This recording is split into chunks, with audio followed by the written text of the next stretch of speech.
আসসালামু আলাইকুম। আপনাদের মাঝে আবারও নতুন ভিডিও নিয়ে হাজির হলাম। আপনারা দেখুন হাঁসগুলো কিভাবে পানিতে যাওয়ার জন্য ছোটাছুটি করতেছে, কিন্তু আমরা এত সকালে এখনো পানিতে দেব না।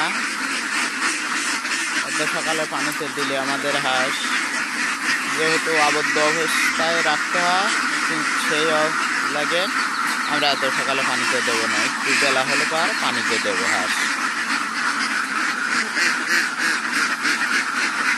আর আপনারা অনেক ভাই বলেন, ভাই ঘর কিভাবে দেব? এই দেখুন, অল্প খরচে সমন্বয় ভালো ঘরটি দিতে পারবেন, পাক কেদো হবে না। এরকম করে ঘর দিলে আপনাদের পাক কেদো কিচ্ছু হবে না হাঁসের ঘরে।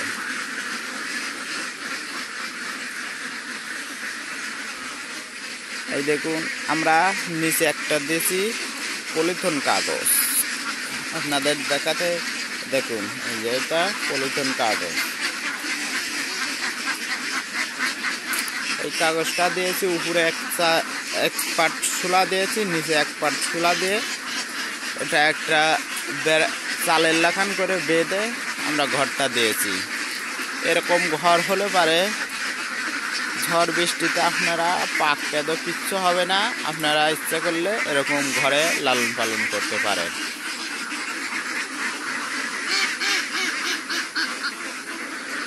আমাদের এই হাঁসের খামারটা 2 বিঘা মাটির ভিতর খামারটা অবস্থিত করা হয়েছে। অনেক ভাই বলে আমার 5 কাঠা ভাই মাটি আছে, 1 পোয়া মাটি আছে, এটা কি খামার করা যাবে? হ্যাঁ ভাই, করা যাবে। অল্প হাঁস দিয়ে খামারটা করতে হবে।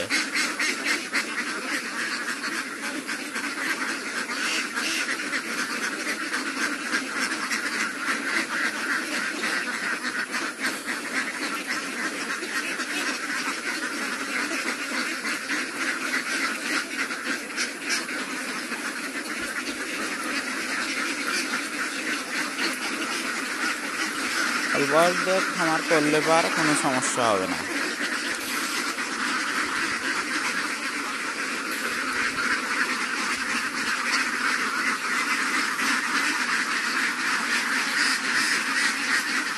আমাদের থাকার ঘরটাও আপনাদের দেখাই।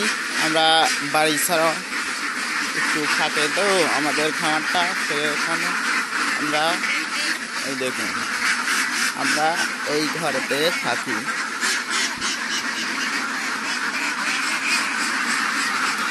এই ঘরটায় আমরা থাকি।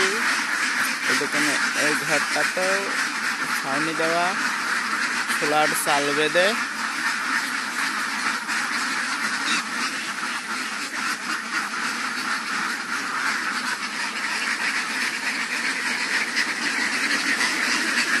আপনারা যদি কেউ হাঁস লালন পালন করেন, অবশ্যই আমাদের সাথে যোগাযোগ করলে ভালো পরামর্শ পাবেন। আমরা কাউকেই খারাপ পরামর্শ দেব না, যাতে একটা খামারই ধ্বংস না হয়ে যায়।